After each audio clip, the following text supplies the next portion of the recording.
Bismillahirrahmanirrahim. Assalamualaikum warahmatullahi wabarakatuh. Alhamdulillahirabbil alamin. Wassalatu wassalamu ala asrofil anbiya'i wa mursalin wa ala alihi wa ashabihi ajmain amma ba'du. Indahnya pada hari ini Allah kembali perkenankan kita untuk bersilaturahmi di acara Islam Penuh Cinta, penyejuk hati, penyegar iman. Bersama saya Tia Radianti dan tentu seperti biasa saya tidak sendiri, sudah hadir di tengah-tengah kita Bapak Ustadz Ahmad Haris Riswanto. Assalamualaikum Pak Ustadz. Waalaikumsalam warahmatullahi wabarakatuh. Kabarnya gimana Pak Ustadz? Alhamdulillah sehat baik. Alhamdulillah luar biasa. Tentu kita harus terus semangat dalam menjalani hari ya Pak Ustadz, apalagi ditemani dengan salah satu program kece kita Islam Penuh Cinta. Amin. Dan di hari ini kita akan ngobrol Pak Ustadz terkait cinta dalam perspektif Al-Quran.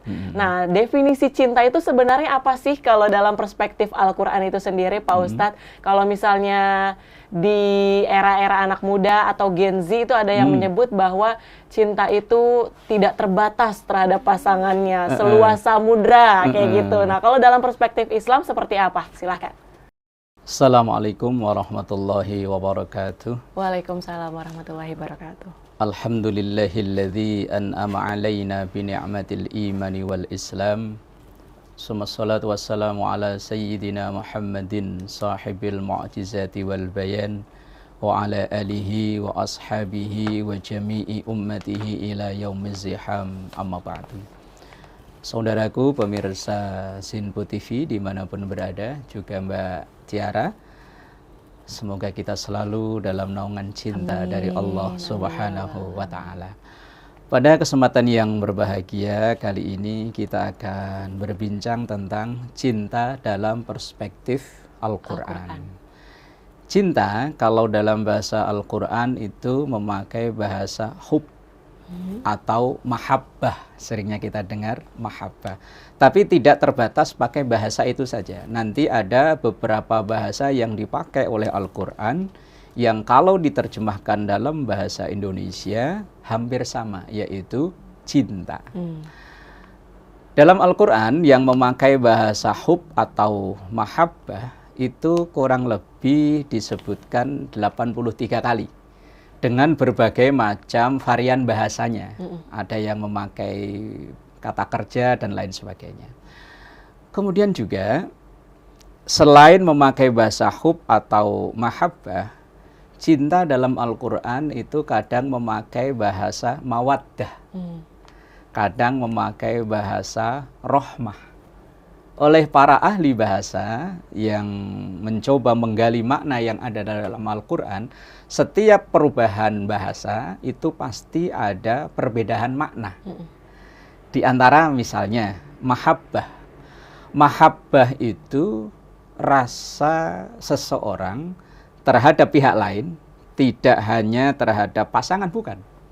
Bisa jadi kepada sang penciptanya Allah Subhanahu wa Ta'ala, bisa jadi terhadap nabinya, bisa jadi terhadap orang tuanya, terhadap gurunya, terhadap pasangan hidupnya, anaknya, harta bendanya, profesinya, dan lain-lain.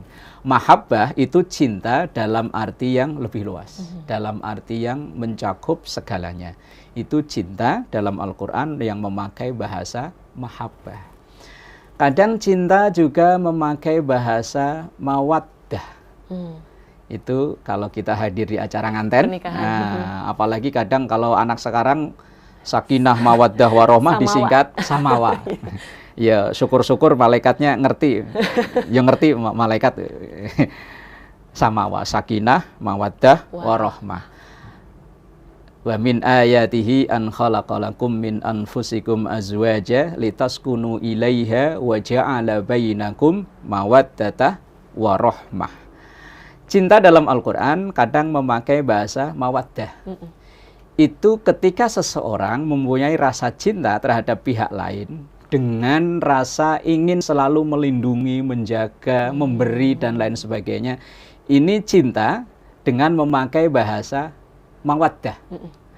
Misalnya seorang suami, ketika dia cinta terhadap istrinya, dia memberikan perlindungan, ia memberi nafkah, memberi rasa aman, memberi kebahagiaan, dan lain sebagainya. Seorang istri, Mbak Tiara misalnya, mawaddah terhadap suami, ya memberikan pelayanan yang terbaik, menjadi istri yang sebaik mungkin, ngurus rumah, ngurus anak-anak dan lain-lain. Atau kalau perlu ya menjadi wanita karir dengan membantu suami. Lah, ini termasuk cinta dalam arti mawaddah. Yaitu cinta yang ada keinginan dari orang yang mencinta itu untuk memberi terhadap yang dicintai. Walaupun ya tadi tidak hanya sebatas kepada pasangan saja. Ya, mungkin terhadap pekerjaan, terhadap kantornya ia bekerja, ingin memberikan pekerjaan dia, kualitas kerjanya, etos kerjanya yang terbaik. Nah, itu termasuk namanya mawaddah. Kemudian dalam ayat itu tadi selain mawaddah juga memakai bahasa rohmah. Kan sakinah. Sakinah itu bahasa yang lain ya. Ada mawaddah, rohmah. Rohmah itu dari kata asli rohimah. Rahim. Nah, Mbak Aya yang punya. Iya kan? Rahmah itu rasa cinta terhadap pihak lain dengan memahami kekurangan-kekurangan yang ada yang dari orang yang dicintainya itu. Makanya ketika orang berumah tangga, ketika baru menikah, itu harapannya sakinah. Sakinah itu rasa tenang.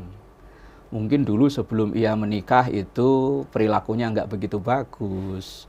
Kemudian begitu nikah lebih terarah, lebih bagus. Lah itu termasuk bagian dari sakinah itu tadi. Sakinah. Kalau mawaddah begitu setelah sekian lama ia menikah pengen memberikan yang terbaik untuk pasangan hidupnya, itu namanya mawaddah. Lah rahmah itu memberikan atau memahami kekurangan yang ada di yang objek yang dia cintai. Maka setelah sekian tahun menikah, maka terkadang kekurangan pasangan itu baru terlihat. Makin banyak. Misalnya dulu Mbak Tiara ketika baru menikah, atau apalagi baru ta'aruf kan, baru kenalan itu, sebisa mungkin kekurangan itu ditutup rapat-rapat. Betul menikah mulai baru terlihat, setahun, 2 tahun tambah terlihat, 10 tahun tambah jelas, 20 tahun, kadang kebaikan yang dulu-dulu malah ketutup. Nah, kalau nggak ada rahmah, maka banyak terjadi perceraian, perpisahan di usia yang pernikahan udah 30 tahun, 40 tahun. Kadang kita lihat kan di media ya, nikah yang sudah sekian tahun, loh kok ujung-ujungnya bercerai, padahal dulu romantisnya kayak apa kan, luar biasa, apalagi public figure yang disorot di berbagai macam media, loh kok tiba-tiba itu mungkin rahmahnya yang nggak ada. Maka rahmah itu sangat dibutuhkan ketika seseorang berpasangan yang dulunya mungkin saling mencinta, ketika mulai terlihat kekurangan yang ada dalam diri objek yang dia cintai itu. Misalnya seorang suami, ketika sudah 20-30 tahun menikah, baru akan terlihat kekurangan-kekurangan yang ada di istrinya. Yang mungkin dulu kelebihan akan berubah menjadi kekurangan. Kalau dulu senyum, dari adem, kalau sekarang udah senyum malah tambah ruwet. Umpama. Begitupun seorang istri kan. Seorang istri setelah sekian tahun menikah, baru kekurangan-kekurangan dari suaminya itu akan terlihat. Nah, Al-Quran membahasakan cinta untuk pasangan yang sudah sekian lama hidup bersama, yang mulai tampak kekurangan-kekurangan itulah memakai bahasa rahmah itu tadi. Maka doanya kan kadang sakinah, mawaddah, warahmah. Biar orang yang menikah itu memperoleh ketenangan. Setelah itu pasangan sama-sama saling memberi. Kemudian setelah itu saling memahami kekurangannya masing-masing. Karena harapan setiap orang yang berumah tangga itu kan dia tujuannya untuk tadi itu sakinah mawaddah warahmah, dengan tujuan bersama-sama, sama-sama di dunia, terlebih nanti sama-sama di akhirat. Amin. Karena saya pernah membaca satu keterangan, bidadari tercantik itu adalah istri yang ada dari dunia ini. Walaupun mungkin di dunia ya kita orang Indonesia beginilah ya. Tapi nanti konon di akhirat itu adalah bidadari tercantik adalah istri yang sekarang yang ada di dunia ini. Nah, itu dari satu sisi, cinta dari satu sisi. Dari sisi yang lain, Al-Quran itu berulang kali tadi, kurang lebih 83 macam varian bahasa yang ada dalam Al-Quran untuk memastikan cinta itu tadi. Ada tadi yang secara umum, hub itu tadi, misalnya dalam ayat, Zuyyina linnasi hubbus syahawat minan nisa'i wal banin wal qanatiril muqantarah. Dan seterusnya al-ayah. bahwa setiap manusia itu dihiasi kecintaan. Minan nisa, teksnya ayat di situ cinta perempuan, karena mungkin teks yang dituju saat itu khitabnya adalah laki-laki, tapi kontekstualnya ya untuk pasangan hidup. Ini cinta secara umum. Kemudian walbanin, anak keturunan. Kita sebagai orang tua pasti punya kecintaan terhadap anak keturunan kita. Kadang malah berlebihan loh. Cinta terhadap anak sampai untuk membangunkan sholat subuh saja dia nggak tega. Alasannya cinta. Itu bukan cinta yang sebetulnya itu. Maka ini dalam ayat ini konotasi cinta tapi yang berlebihan. Sehingga bisa menjerumuskan orang yang mencinta itu terhadap hal-hal yang justru malah tidak baik. Misalnya zuyyina linnas, orang itu dihiasi dengan hubbus syahawat, kecintaan yang karena nafsu terhadap pasangannya. Lah kalau cinta karena nafsu, begitu nanti pasangannya terlihat ada kekurangannya, mau rohmahnya hilang. Kalau cinta karena nafsu, kadang mawaddah untuk memberi dengan ikhlas berkurang atau bahkan tidak. Makanya ayat ini hub tapi dari sisi yang konotasinya agak sedikit negatif. Makanya cinta terhadap pasangan, monggo, tapi jangan sampai membutakan atau jangan sampai hanya karena nafsu. Cinta terhadap anak ya harus, tapi tadi jangan sampai membutakan sehingga cenderung memanjakan anak untuk membangunkan sholat subuh, nggak tega. Nah, padahal itu proses pendidikan anak. Kalau terus-terusan itu bukan cinta, tapi justru malah menjerumuskan anak. Ketika anak misalnya dapat persoalan dari sekolahan, kemudian dia justru yang turun tangan. Kan sekarang di dunia pendidikan kadang saya ngelihatnya miris. Ketika banyak guru yang dilaporkan ke polisi, walaupun dari sisi lain mungkin ada andil kesalahan yang dilakukan oleh guru itu tadi.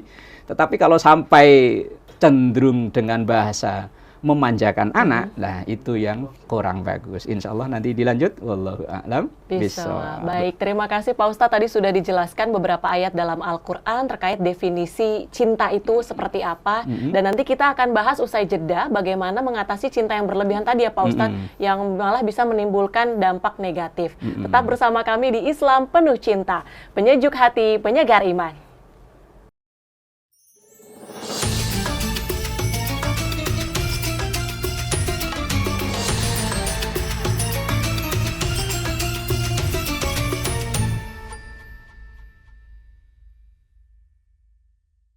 Alhamdulillahirrabbilalamin, pemirsa Sinpo TV, Anda masih menyaksikan Islam Penuh Cinta, penyejuk hati, penyegar iman. Tentu masih bersama saya Tiara Dianti dan Bapak Ustadz Ahmad Haris Riswanto yang kita Pak Ustadz ngobrol terkait dengan cinta, perspektif cinta ini dalam ataupun menurut Al-Quran.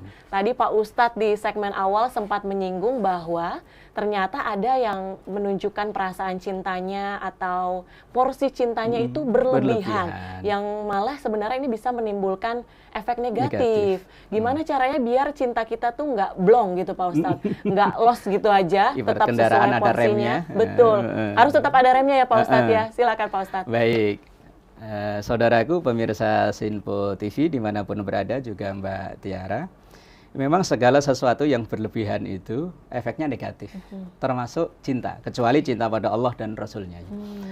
Ada satu hadis, yang hadis ini ditulis oleh Syekh Ahmad Al-Hashimi dalam kitab Mukhtarul Ahadits An-Nabawiyah. Salah satu sabda Rasulullah begini, ahbib man syi'ta.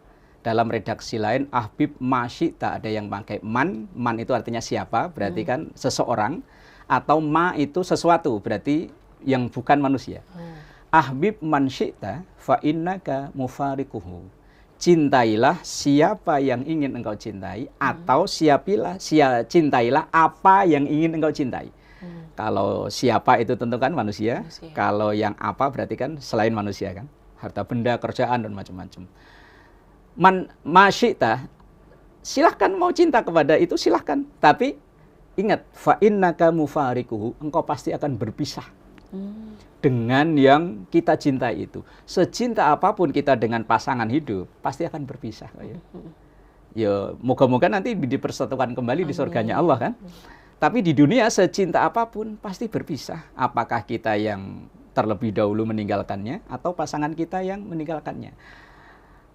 Secinta-cinta kita terhadap anak kita, ya pasti berpisah kan? Kadang anak kita lulus SD sudah pesantren, atau mungkin sekolah di jauh, kuliah nanti kadang tambah jauh, kadang malah sampai ke luar negeri, pulang kadang setahun sekali. Kadang aja malah baru selesai 4 tahun, S1 baru pulang. Siap untuk berpisah, walaupun secinta apapun. Secinta apapun kita terhadap pekerjaan kita, terhadap profesi kita yang kita geluti sehari-hari, yang kita bela-belain berangkat gelap, pulang gelap. Ya suatu saat kita akan berpisah, kita ada masa kerjanya. Apalagi sekarang sistem outsourcing ya. Ada taken kontrak, begitu kontrak habis, selesai. Cinta terhadap semua itu ya harus, tapi jangan berlebihan. Wahbib ma syi'ta fa innaka mufarikuhu. Itu remnya. Ingat bahwa kecintaan kita terhadap apapun, terhadap harta benda, harta yang paling kita demeni, itu ya suatu saat akan berpisah. Kalau Allah mau ngambil, hanya hitungan detik mungkin. Dalam sekejap, hilang. Handphone, yang mungkin hampir 24 jam nggak pernah lepas dari tangan, gitu. Mungkin hanya ketika mandi doang lepas kan ya. Di mana dibawa aja, suami aja kan jarang ikut ya, istri jarang ikut, ini handphone. Secinta-cintanya kita terhadap handphone kita ini, kalau Allah mau ngambil dalam sedetik bisa hilang. Bisa. Makanya dalam hadis yang lainnya, masih dalam kitab yang sama, dalam kitab Mukhtarul Ahadits An-Nabawiyah itu, Rasulullah menasehati kita dalam hal mencinta. Beliau bilang begini, ahbib habibaka haunamma asa ayyakuna bagidhuka yaumamma. Kalau ini konteksnya tentu lebih ke orang, ke manusia. Cintailah siapa yang ingin engkau cintai, tapi haunamma, sederhana saja. Kalau bahasa anak sekarang, jangan terlalu bucin. Gitu ya. Betul, jangan budak cinta. Jangan jadi budak cinta. Ya sederhana saja, cinta harus kok. Cinta itu memang rasa cinta pasti ada. Ya kan? Kalau kata lagu zaman dulu, kata rasa cinta pasti ada pada makhluk yang bernyawa kan. Tapi haunamma, sesuai porsinya, jangan dibutakan oleh cinta. Kalau Mbak Tiara apa tadi bilang, jangan jadi budak cinta. Bucin itu budak cinta. Baru tahu saya. Sering dengar tapi baru tahu itu artinya kalau bucin itu budak cinta. Haunamma, sederhana saja. Kenapa Rasulullah kok mengajari kalau jatuh cinta itu kok sederhana? Dia bilang asa ayyakuna bagidhuka yaumamma. Karena bisa jadi yang kita cinta hari ini menjadi yang paling kita benci di masa yang akan datang. Kan banyak ya. Kita lihat di media ada kasus, ya moga nggak terjadi lagi, mutilasi, yang pembunuhan secara sadis, secara kejam. Itu rata-rata ketika tertangkap oleh pihak yang berwajib, itu rata-rata pelakunya adalah dulu orang dekat. Karena kedekatannya berlebihan, maka begitu ada persoalan, maka bencinya akan berlebihan pula. Maka Rasulullah mengajari ahbib habibaka haunamma. Kalau cinta, ya sederhana, jangan berlebihan. Karena bisa jadi yang kita cinta hari ini akan menjadi yang kita benci di masa akan datang. Begitupun sebaliknya. Wa bagidhuka haunamma. Kalau kita nggak suka dengan seseorang, ya sederhana saja, jangan berlebihan. Apalagi sampai ditulis di media sosial, dibikin WhatsApp status, lain. Apalagi sampai namanya disebut. Ini kan berlebihan. Kita nggak suka sama orang itu wajar kok. Nggak semua orang itu suka dengan kita, dan kita juga nggak semua orang kita suka. Ada aja dengan berbagai macam alasan ya yang kita nggak suka. Tapi kalau nggak suka dengan seseorang, yo haunamma, sederhana. Ini kontrolnya, remnya kan di situ. Haunamma, sederhana. Lah kenapa? Asa ayyakuna habibaka yaumamma. Bisa jadi orang yang kita sangat benci di masa sekarang, suatu saat menjadi orang yang paling dekat dengan kita. Entah berbagai macam alasan. Ya kayak di film-film India gitu lah. Musuhan, nggak karuan. Begitu ini malah anaknya saling suka, akhirnya menikah. Lah kalau sampai nanti menikah di pelaminan kok berjeret, orang yang dulu ngelihat status WhatsApp kita kan jadi iya deh akhirnya ketahuan deh. Makanya ketika kita nggak suka, ya sederhana, cukup dalam hati saja. Seandainya kita cerita ke orang, jangan sampai berlebihan. Cukup hanya kalau bisa untuk merubah karena kita nggak suka terhadap orang, misalnya karena attitude-nya nggak bagus, ya kita ngomong ke atasannya, Pak tolong dong dinasihatin si itu. Ini kan nggak suka, tapi ada tujuan untuk merubah menjadi lebih baik. Misalnya kita ada teman satu kantor yang dia sering datangnya telat. Kan kita nggak suka karena mungkin kita sering dituntut sama atasan untuk menghandle pekerjaannya dia. Iya. Lah terus kalau kita langsung bikin status WhatsApp, kemudian apa untungnya? Lebih baik kita, Pak, tolong dong diomongin itu biar ada perubahan lebih baik. Ya walaupun kita nggak suka karena tadi itu perilakunya yang sering terlambat, jangan berlebihan. Karena asa ayyakuna habibaka yaumamma. Bisa jadi yang tidak kita suka itu suatu saat menjadi yang lebih kita sukai. Wallahu a'lam. Jadi itu remnya, Mbak Aya. Baik. Nah, kalau tadi kita ngobrol terkait cinta kepada pasangan gitu ya, Pak Ustadz ya, kepada manusia. Nah, kalau dalam Al-Qur'an tetap kasta tertinggi, cinta tertinggi adalah kepada Allah, seperti itu. Nah, bagaimana kalau kita cinta kepada Allah untuk selalu meningkatkan kecintaan kita, meningkatkan ketakwaan kita hanya kepada Allah? Panduannya seperti apa, Pak Ustadz? Baik. Begini. Setiap orang yang mencinta itu pasti akan berusaha mengikuti apa yang menjadi keinginan objek yang dicintai. Yeah. Kalau dia cinta pada Allah, tentu akan selalu mengikuti apa yang diperintah oleh Allah. Nah, bimtisalil awamir wajtina bin nawahi. Artinya melaksanakan yang diperintah oleh Allah. Dalam teks-teks agama bisa kita lihat kan, perintah Allah itu apa saja. Kemudian wajtina bin nawahi, menjauhi apa yang dilarang oleh Allah. Lah teks-teks agama sudah banyak kita jumpai. Yang dilarang itu seperti ada, yang dilarang itu ada dari sisi haram mutlak, dilarang mutlak alias haram. Ada yang makruh, makruh itu hanya sebaiknya tidak. Tetapi jangan sampai kecintaan-kecintaan itu jomplang. Jomplang itu maksudnya begini loh. Kita saking cintanya beribadah pada Allah, tapi kita menelantarkan keluarga. Atau sebaliknya saking bucinnya, budak cinta.